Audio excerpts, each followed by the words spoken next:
ग्वालियर में 2 मंजिला मकान ढहाया गया। महज कुछ ही सेकंड में देखते ही देखते बिल्डिंग धड़ाम हो गई।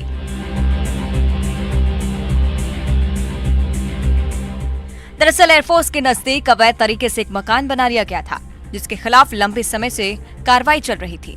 इस बिल्डिंग के कारण एयरफोर्स स्टेशन और नव निर्माणाधीन एयरपोर्ट टर्मिनल के लिए काफी दिक्कतें हो रही थी, जिसके बाद जिला प्रशासन और नगर निगम की टीम ने कार्रवाई की। मकान को जमींदोज कर दिया गया, जिसकी तस्वीरें आप अपनी टीवी स्क्रीन पर देख रहे हैं।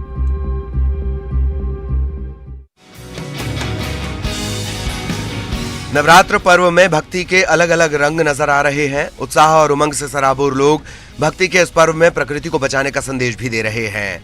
ऐसा ही नजारा कांकेर में गरबा के दौरान देखा गया। दरअसल शहर के पुराने कम्युनिटी हॉल में कांकेर गरबा नाइट्स द्वारा गरबा का आयोजन किया गया है। यहाँ अलग अलग थीम के साथ गरबा किया जा रहा है। यहाँ सेव एनिमल सेव ट्री का संदेश देते हुए गरबा किया जा रहा है। साथ ही सेव हसदेव का संदेश भी दिया जा रहा है। सभी का कहना है कि प्रकृति और वन्य प्राणियों की रक्षा करना बेहद जरूरी है। इसी का संदेश देते हुए जागरूकता फैलाने का एक प्रयास किया गया ताकि लोग पेड़ पौधे और जीव जंतुओं को नुकसान न पहुंचाएं।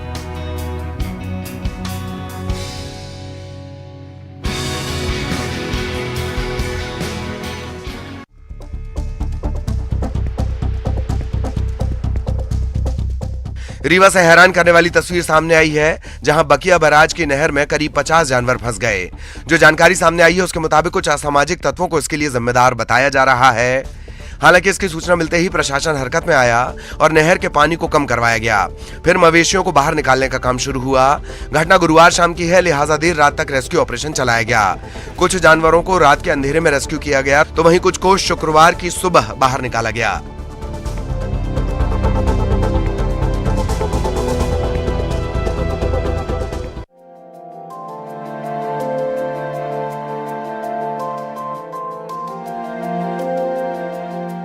उज्जैन में गरबा पंडाल में गैर हिंदुओं के प्रवेश पर बैन लगा दिया गया। इसे लेकर बजावते पंडाल के बाहर बैनर लगा दिया गया है ताकि किसी भी तरह से कोई असामाजिक तत्व अंदर न घुस पाए। इतना ही नहीं, पंडाल के अंदर आईडी कार्ड दिखाने के बाद ही युवकों की एंट्री हो रही है। इसकी तस्वीर आप अपनी स्क्रीन पर देख रहे हैं। इस पाबंदी को लेकर आयोजन समिति के अध्यक्ष का कहना है कि हमने मंत्री के निर्देशों का पालन किया है। दरअसल बीते कुछ 2-4 दिनों में मध्य प्रदेश के अलग अलग जिलों से ऐसी खबरें आईं जहां गैर हिंदुओं के प्रवेश पर काफी हंगामा हुआ। यही कारण है कि उज्जैन के पंडालों में गैर हिंदुओं की एंट्री पर बैन लगा दिया गया।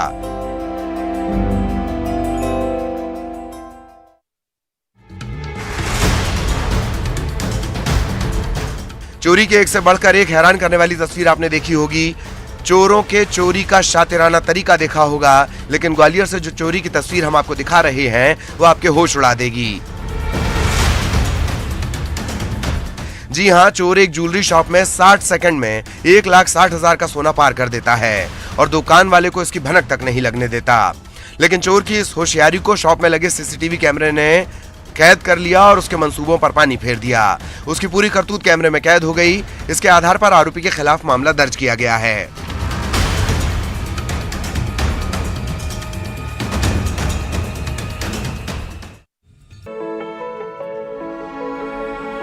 नवरात्र को लेकर देश भर में लोगों में काफी उत्साह देखा जा रहा है।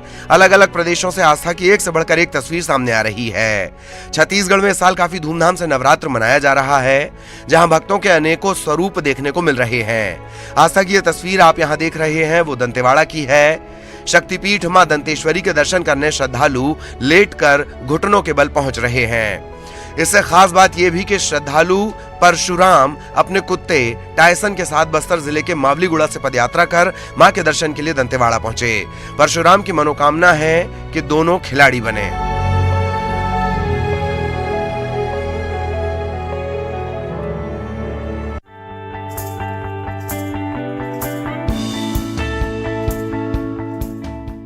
प्रधानमंत्री नरेंद्र मोदी ने अपने गुजरात दौरे के दूसरे दिन शुक्रवार को गांधीनगर मुंबई वंदे भारत एक्सप्रेस ट्रेन को हरी झंडी दिखाई और ट्रेन को रवाना किया। इस तरह देश को तीसरी वंदे भारत ट्रेन मिल गई। ये वंदे भारत ट्रेन गुजरात के गांधीनगर से मुंबई के बीच चलेगी। वंदे भारत को हरी झंडी दिखाते वक्त गांधीनगर स्टेशन पर भारत माता की जय की गूंज सुनाई दी।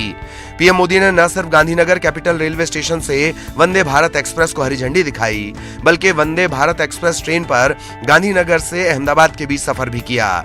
जो जानकारी सामने आई है उसके मुताबिक पीएम मोदी के संग इस सफर में रेलवे परिवार, महिला उद्यमी, युवा और अलग अलग क्षेत्रों के लोग साथ रहे।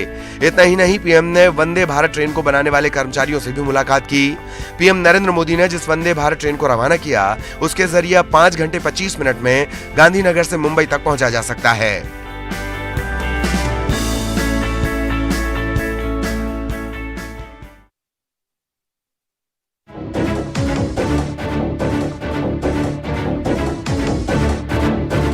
मुंगेली से ज्वेलरी शॉप में चोरी का एक हैरान करने वाला मामला सामने आया है। जानकारी के मुताबिक 10 लाख से ज्यादा की ज्वेलरी की चोरी हुई है।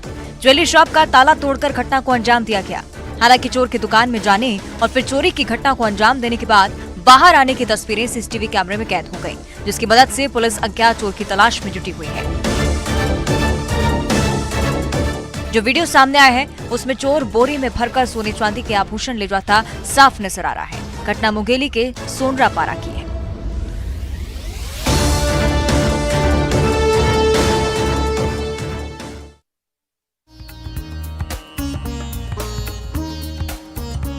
विंध्याचल पर्वत पर विराजमान मां बीजासेन देवी धाम सलकनपुर में आस्था की बयार बह रही है। नवरात्रि के मौके पर मैया के दरबार की सजावट आपका मन मोह लेगी। यहाँ रोज हजारों श्रद्धालु दर्शन करने के लिए पहुंच रहे हैं, आस्था की डुबकी लगा रहे हैं। दिन में जहाँ श्रद्धालुओं का तांता लगा रहता है, भक्त पूजा अर्चना करते हैं, श्रद्धालु मन्नतें मांगते हैं और जब मुरादें पूरी हो जाती हैं तो फिर दर्शन करने आते हैं। सलकनपुर ट्रस्ट के मुताबिक अब तक करीब 80,000 से ज्यादा श्रद्धालु दरबार में हाजिरी लगा चुके हैं। आने वाले दिनों में भीड़ बढ़ेगी, लिहाजा सुरक्षा के पुख्ता इंतजाम किए गए हैं। मनोकामनाओं को पूर्ण करने वाली देवी के दरबार का नजारा आसमान से कितना खूबसूरत लगता है, ये हम आपको टीवी स्क्रीन पर दिखा रहे हैं।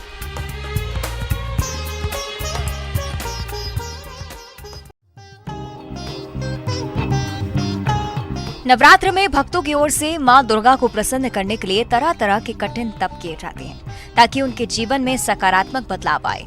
कुछ इसी तरह की तस्वीर कांकेर से सामने आई है, जहां भानुप्रतापुर में एक महिला श्रद्धालु हिरौंदी बाई देवी को प्रसन्न करने के लिए 9 दिनों तक अपने सीने पर कलश स्थापना कर उपवास रख रही हैं। सिर्फ 2 बूंद दुबी का रस ही सेवन कर रही हैं। महिला की भक्ति देख लोग काफी हैरान हैं। पूरे इलाके में चर्चा का विषय बना हुआ है। लोग दूर दूर से महिला के इस कठिन तपस्या को देखने आ रहे हैं।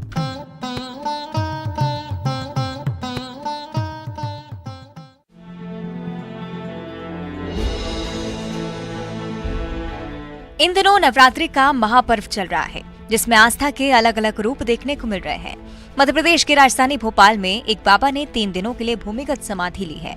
मामला टीटी नगर थाना इलाके का है। बाबा का नाम पुरुषोत्तम आनंद बताया जा रहा है, जो माता मंदिर के पीछे रहते हैं। दरअसल बाबा पुरुषोत्तम आनंद ने ऐलान किया था कि वो शुक्रवार सुबह 10 बजे से अगले 3 दिनों के लिए भूमिगत समाधि लेने जा रहे हैं। जैसे ही पुलिस को इसकी भनक लगी, वो बाबा के निवास स्थान पर पहुंच गई।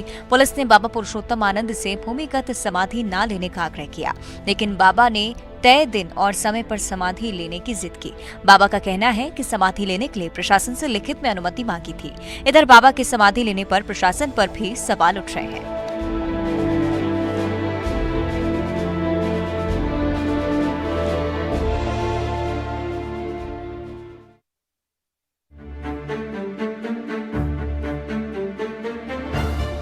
कोरबा में हर तरफ नवरात्रि का जश्न है। गरबा नृत्य में हर कोई झूमते नजर आ रहे हैं। कुछ पल के लिए कोरबा जिले में जमीन में रेंगने वाली मौत का डर मानो थोड़ा कम हो गया हो, लेकिन ऐसा नहीं है। बीती रात बाल्को नगर क्षेत्र के सेक्टर 5 में एक खौफनाक मंजर देखने को मिला है, जिसे देख और सुनकर किसी का भी होश उड़ जाए। दरअसल सेक्टर 5 में रहने वाले संतीश कुमार महंत का पूरा परिवार उस समय सकते में आ गया जब वो कुछ सामान घर की वॉशिंग मशीन के ऊपर रख रहे थे कि एक जोरदार फनकार की आवाज आई, जिसको सुनते ही घर वालों के हाथ पैर फूल गए। ये समझते देर नहीं लगी कि उसमें सांप घुसा हुआ है। जिसके बाद घर वालों ने आसपास के लोगों को मदद के लिए उठाया और जैसे तैसे मशीन को बाहर निकाला। इसकी सूचना स्नेक रेस्क्यू टीम को दी गई। फिर देर रात को कटर की मदद से घंटों मेहनत के बाद सांप का रेस्क्यू किया गया।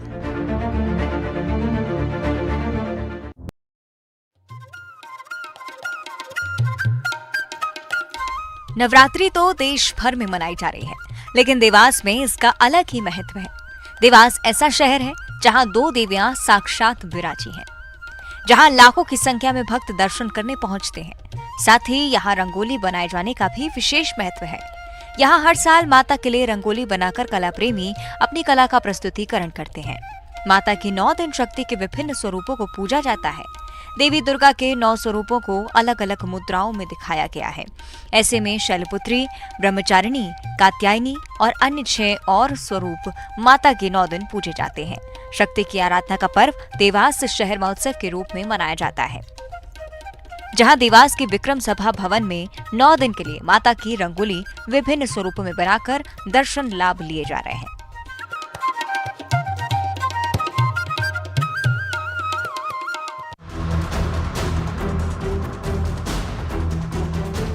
इंदौर के राजेंद्र नगर में रहने वाली 19 साल की लड़की ने फांसी लगाकर आत्महत्या कर ली। हालांकि पुलिस को मौके से कोई सुसाइड नोट नहीं मिला है, जबकि परिजन इलाके में रहने वाले एक युवक पर प्रताड़ना का आरोप लगा रहे हैं। इसके बाद पुलिस ने मामला दर्ज कर जांच शुरू कर दी है। जांच के दौरान पुलिस ने मोबाइल भी जब्त किया है। लड़की ने अपने घर पर उस वक्त फांसी लगाकर आत्महत्या कर ली जब घर पर कोई नहीं था। उसके माता पिता काम से बाहर गए थे, छोटी बहन पढ़ाई करने कोचिंग गई थी। परिजन जब घर लौटे तो वो फंदे पर लटकी मिली। ज्योति कुछ समय पहले पढ़ाई छोड़ चुकी थी। परिजनों को मौके से एक मोबाइल मिला है। जब पड़ताल की गई तो उसमें एक लड़के से चैटिंग मिली, जिसमें लड़की आरोपी युवक को बात न करने की हिदायत दे रही थी, लेकिन आरोपी इसके बाद भी मैसेज करता था।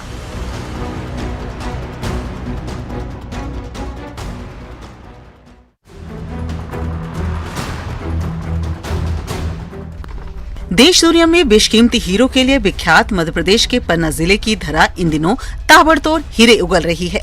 हीरा कार्यालय में प्रतिदिन हीरे जमा हो रहे हैं। वहीं जिले में सफेद हीरो का काला व्यापार भी जोरों पर है। ब्रिजपुर थाना क्षेत्र में संचालित विभिन्न खदानों में प्रतिदिन खदान लगाने वालों को हीरा प्राप्त हो रहे हैं, लेकिन उनके द्वारा हीरा कार्यालय में जमा नहीं किए जा रहे हैं। ब्रिजपुर कस्बा और पन्ना जिला मुख्यालय के हीरा व्यापारियों द्वारा चोरी से हीरा खरीदा जा रहा है, लेकिन उनके खिलाफ कोई कार्रवाई नहीं होती है। इसी प्रकार का एक और सनसनीखेज मामला सामने आया है।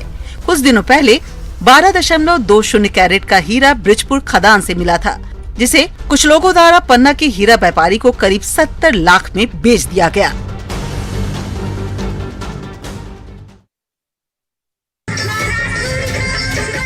डीजे की कानफोड़ आवाज, नचनिया का अश्लील डांस, इतना क्या कम था जो मनचले ने हथियार भी लहरा दिया और फायरिंग भी कर दी। कभी राइफल से धाएं धाएं तो कभी पिस्टल से फायरिंग। सरेआम कानून का माखौल उड़ाया जा रहा है। ये तस्वीरें जमुई के सिकंदरा प्रखंड के खरडी गांव की है, जहां विश्वकर्मा पूजा के मौके पर आयोजित सांस्कृतिक कार्यक्रम में जमकर अश्लीलता परोसी गई और तमंचे से फायरिंग भी की गई। रात भर नचनिया ठुमके लगाती रही और पंचायत के उप मुखिया चंदन महतो कमर से पिस्टल निकालकर तो कभी राइफल से फायरिंग करते रहे।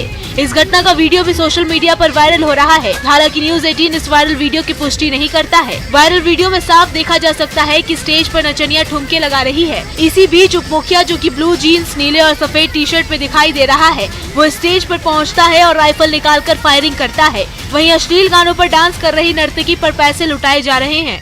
हालांकि वीडियो सामने आने के बाद पुलिस मामले की जांच में जुट गई है।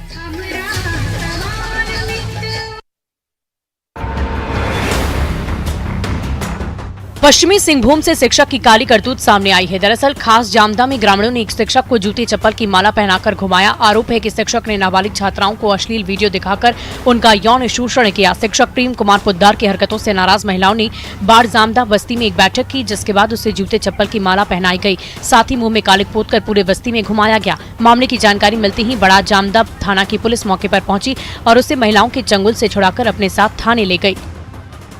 महिलाओं का आरोप है कि आरोपी शिक्षक स्कूल की छात्राओं को अश्लील वीडियो दिखाकर अश्लील हरकत करने का प्रयास करता था। छात्राओं ने इसकी शिकायत परिजनों से की थी, जिसके बाद गांव के लोगों ने बैठक कर शिक्षक को सबक सिखाने का प्लान बनाया। सैकड़ों की संख्या में महिलाएं स्कूल पहुंची और आरोपी शिक्षक को पकड़ लिया, जिसके बाद शिक्षक की जमकर पिटाई की और जूतों की माला डालकर मुंह पर कालिक पोतकर उसे पूरे इलाके में घुमाया गया। उनका कहना है कि जब तक आरोपी शिक्षक पर कड़ी कार्रवाई नहीं होती, तब तक वो शांत नहीं बैठेंगी।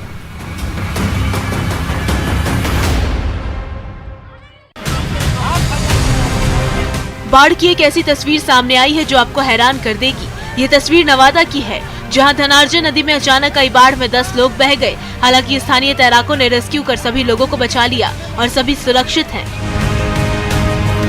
बताया जा रहा है कि चितरकोली गांव से लोग शव जलाने पहुंचे थे। 80 साल के अर्जुन सिंह का शव डीजे के साथ नदी किनारे लाया गया। शव को चिता पर रखा ही गया था, तभी नदी में अचानक बाढ़ आ गई। लोगों ने डीजे वाली गाड़ी पर चढ़कर बचने की कोशिश की, लेकिन धार इतनी तेज थी कि संभलना मुश्किल था। काफी कोशिश करने के बाद 10 लोग नदी की तेज धार में बहने लगे। नदी किनारे मौजूद तैराकों ने सभी को बचा लिया, लेकिन शव और डीजे वाली गाड़ी धार में बहती चली गई।